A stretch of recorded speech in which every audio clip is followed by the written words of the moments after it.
Hey guys, Ryan from Rotated Miniatures here. Today we're going to talk about one of the most important tools and pieces of knowledge that you could possibly have when painting your miniatures. Color theory.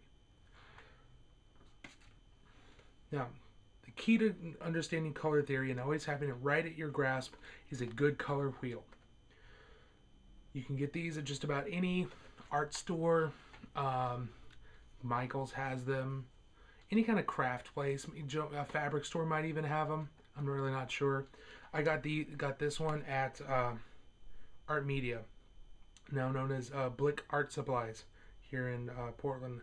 Not sure where else they are in the country or around the world, but you can get these online. You can get these at a local art store. Really, really useful. Just shows all the different color relationships between all the different colors, mixing chart, all kinds of stuff. So for this video, I'm going to go through the entirety of the tools listed on this. All right, first of all, we're going to talk about the different attributes of color and some terminology that's going to be useful, and I'm going to use a whole bunch throughout the rest of the video. Okay, first we're going to talk about primary colors. Primary colors, as we all learned in grade school, are red, yellow, and blue. Now I understand in certain types of printing, other things like that, they're slightly different, but for the purposes of the color wheel and for our purposes, these are the primary colors. Okay? Now, secondary colors are colors that are created when two primary colors are mixed together. So for example, red and yellow make orange, yellow and blue make green, and so on and so on and so on. Blue and red make purple. Those are all secondary colors. Tertiary colors are colors that are created by when a secondary color is mixed with a primary color. So in the case of yellow and green, you get yellow-green. It's kind of a lime green, sort of. If we took orange, which is the secondary color, and yellow, we'd get yellow-orange. It's a little bit more of an ochre look, and so on and so on and so on. Now, this color wheel only has primary colors, secondary colors, and tertiary colors. There are a whole bunch of other colors in between these. I mean, honestly, you know, the way the actual color wheel is it doesn't go from here to here and then suddenly change. I mean, there's a gradient in all of these. It gradually changes from a primary color to a secondary color, tertiary color, all the way around. Okay, so this is just a kind of an abstract way of looking at it, but it's very useful for our purposes for just learning basic color theory. So if you've ever heard of anybody talking about a warm color or a cool color or a cold color, what does that mean exactly? Well, basically a warm color is any color that's on the top half of the color wheel. Top half. Yellow, orange, red, all the way to red, violet. Cool colors are the colors on the bottom half. Yellow, green, green, blue, and violet. I really don't know why they classified it this way. I guess the top ones look more vibrant, more life-filled, whereas these down here are soothing, they're calming, so they're considered cool colors. But that's what that terminology means. So if you ever hear anybody say warm or cool colors, you know exactly what they're talking about. Okay, so now we're going to talk about contrasting colors, or otherwise known as complementary colors. If you look at blue, all of these colors down here contrast with it to one degree or another. It's not until you get all the way directly opposite of blue that you find the color that contrasts the most with it, and that's orange. Blue and orange are contrast colors, or otherwise known as complementary colors. For instance, green and red, they're contrasting colors. They both cause each other to pop. When they're put right next to one another, they're both very noticeable. Let's see, yellow and violet are contrasting colors. Any color that is directly opposite of your original color is its contrast. That is the color that contrasts the most with your original color. Now, this is really useful if you're painting a model that's mostly, say, yellow, and you've got this one little thing, this one little detail that you really want to pop. You know, maybe not rob all the attention, but you just really want it to pop. Use a violet. If you want the most pop, use violet itself. Or you could use a blue violet or a red violet for a little less contrast, but what that's going to do is it's going to draw attention to that little detail without overwhelming everything else. If you look at a lot of advertisements, advertisers use lots of contrasting colors in their advertisements to catch your eye because your eye is really drawn to it, to those different colors, those different color combinations. Okay, so study that, take a look at the different contrasting colors, and notice it in your day-to-day life. When you next time you see a really vibrant looking advertisement, take a look at it. Next time you look at a model on Cool Mini or Not, or a model on a showcase someplace, check out, get your color wheel out, pause the video or whatever, and take a look at how did they use contrasting colors. Did they use contrasting color? Another great use of contrasting colors is to use them to darken each other.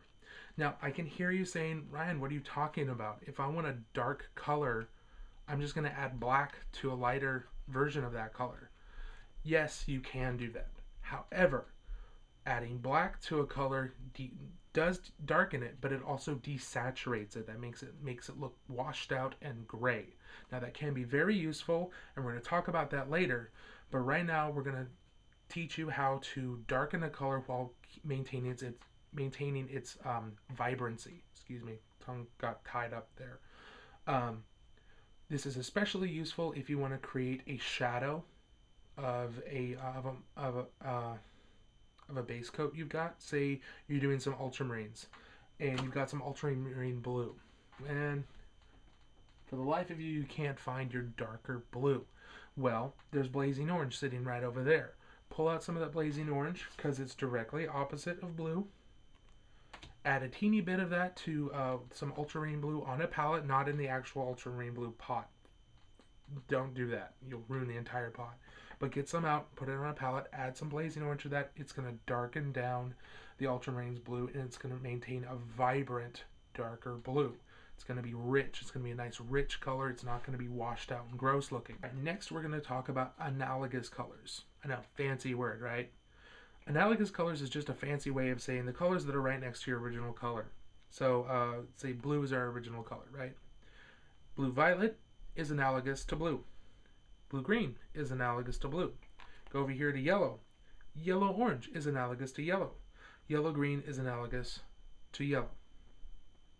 Those are analogous colors. Now, we can go secondary analogous colors. Take another step farther away from your basic color. So you go with yellow again. Orange is analogous to yellow, just not as much as yellow orange. Green is analogous to yellow, just as not as much as yellow green. There's more contrast between orange and yellow and green and yellow than there is between those, but they're still considered analogous colors. But if we go farther over here to red orange, it's no longer analogous. Go to blue green, no longer analogous. There's too much contrast between them and yellow to be considered analogous. Now, this knowledge is really good for painting a miniature that maybe you want the overall impression to be of yellow. Use colors like orange, yellow, yellow green, and green all together to create a model that overall has the impression of yellow. I would say don't use very much of each one of these. Only use these a little bit, some details, highlighting, shading, freehand, things like that. Otherwise, if you use too much orange, the model's going to start looking more orange than it is yellow. It's a little bit complicated, a little bit abstract thinking, but there's more tools for you to put in your toolbox. Okay, so we're just going to take those two concepts we just talked about, contrasting or complementary colors and analogous colors, and we're going to put those together in something called split contrast. Now, let's go back to our blue example. If we're painting a blue Space Marine, for example, because nobody paints Space Marines anymore, right? No, crazy. And we really want it to pop. We're going to add some orange to it.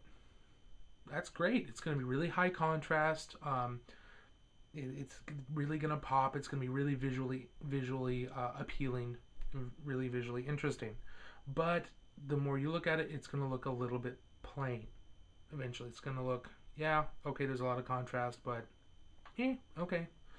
The way you can avoid that and still maintain a whole lot of contrast, but you can add a lot of visual interest, is start throwing in some analogous colors to orange.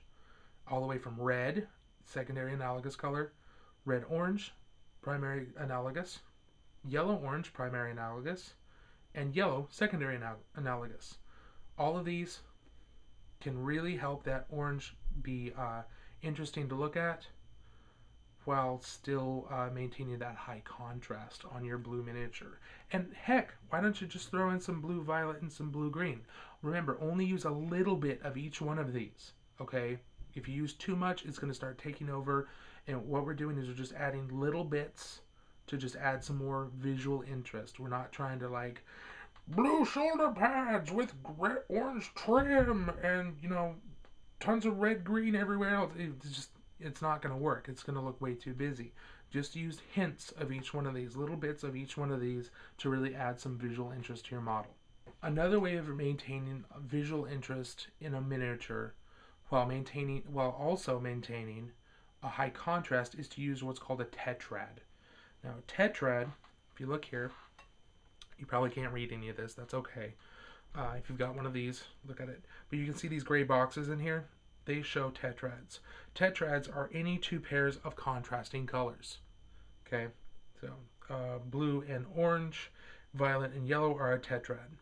Yellow green and red violet, orange, and let's see where the other one go, and blue are, both of those are tetrads. Okay, what that lets you do is maintain a high level of contrast without seeming too busy, without losing visual interest. Yeah, it's just another way of grouping colors on your models together that will maintain a high level of contrast but still be visually interesting and not visually boring. Another attribute of color is the value of color. That's how bright a color is.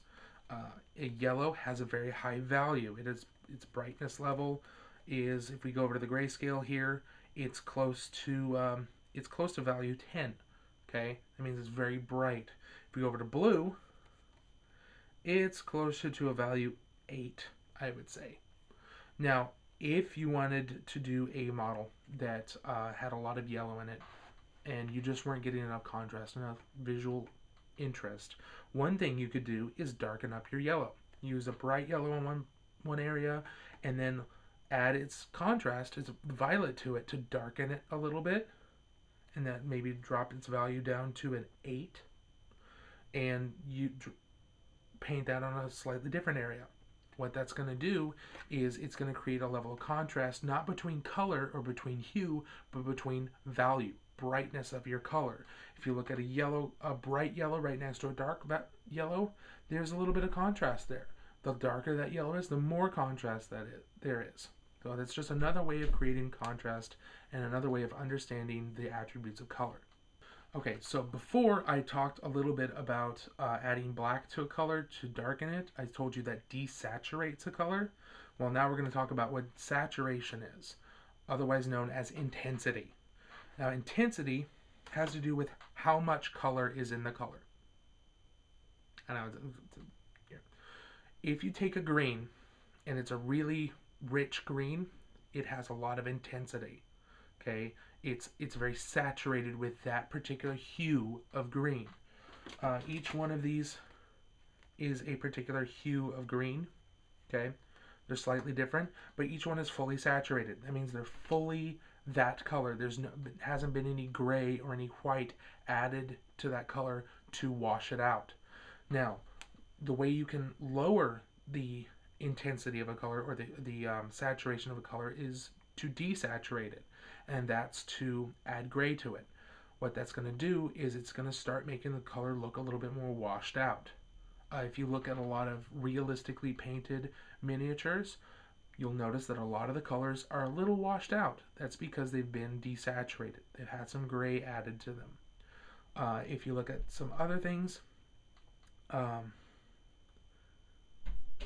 another way of desaturating a color is adding white to it. And what that's going to do is it's going to start turning your color pastel. And what pastel is it's a weaker version of your original hue. It's just not added gray into it, so it doesn't look washed out. It just looks kind of faded, kind of weak. Really not sure how else to describe it. Pink, for example, most pinks are a pastel red. I know, crazy. Um, Baby blue is a pastel blue. It's had white added to it. So that's another way you can create a lot of contrast between different parts of your model, or just create entire impressions of your models. Add some gray to your colors if you want a more realistic looking model. Not too much, just a little bit. But you can also create some contrast between different parts of your model using intensity. Now, I know a lot of people create their highlights and their shades through the use of intensity. If they want to do a highlight on a miniature, they'll add some white to their starting color, and they'll paint the highlight on there, and it's kind of washed out a little bit, or it's weakened a little bit. And if they want to do their shade, they'll add a little bit of gray, and they'll put it on underneath, and where the light doesn't reach, and the shade looks a little bit washed out, creates a shadow. I don't really care for that job, for that way of doing it. I like vibrant highlights, vibrant shadows. I'm a little bit more comic booky in my style, I guess. But it's another way of creating contrast. It's another way of painting. It's another tool for you to put in your toolbox. Everything I'm talking about here is stuff that you can put in your toolbox to make your painting more effective and make you a more versatile painter. So let's say you've got a dark blue that you want to make a light blue. Okay, can you add white to it to make it a lighter blue? Sure. Yeah, it's gonna look more pastel. It's not gonna be very bright. I mean, well, it's gonna be brighter, but it's not gonna be very vibrant. You could try and add some gray to it, but that's gonna make it look desaturated. The only way you can make a blue a brighter blue while maintaining its vibrancy and its visual strength is by adding a lighter blue to it. So if I've got, let's see, if I've got this Scorn red here, right here, and I want to make it a brighter red, I could try to add some white to it, but that's going to make it look pink. Unfortunately, there's really nothing I can do about that. I can't mix up red because red is a brighter red, because red is a primary color. You can't mix colors together to create a primary color. I'm going to have to go out and find a brighter red. If you're going to be buying paints, things like that, when you're just starting out, make sure to buy the brightest shades you can. You can always darken down from there, but you can't brighten up. You can't saturate up very easily. It's a whole lot of work. And even then, you're not even going to get close. Okay, guys, I'd like to apologize right now. I know this video was probably a lot more dry than my other videos. Hopefully the conversational style started. I know it was a little down from that, not as much energy, but honestly, this subject is kind of dry. But even if it is dry, I firmly believe that it is one of the most important things a beginning painter can understand to make their models really good. It doesn't matter what kind of techniques you know. If you could wet blend perfectly, but if you don't know how to visually compose a good looking model using colors that work well together, your model's never going to look as good as it could. Okay, and these are all about taking you from the beginner, ultra beginner, to as advanced as I can possibly teach you. Okay, and it's all focused around making your models look the best they possibly can. Okay, so I know this video has been really dry and really boring. I'm sorry, but it's really important for you to be able to understand all of this. Okay, thanks for watching. This has been another video from Rose City Miniatures. Don't forget to rate, comment, and subscribe. See you later.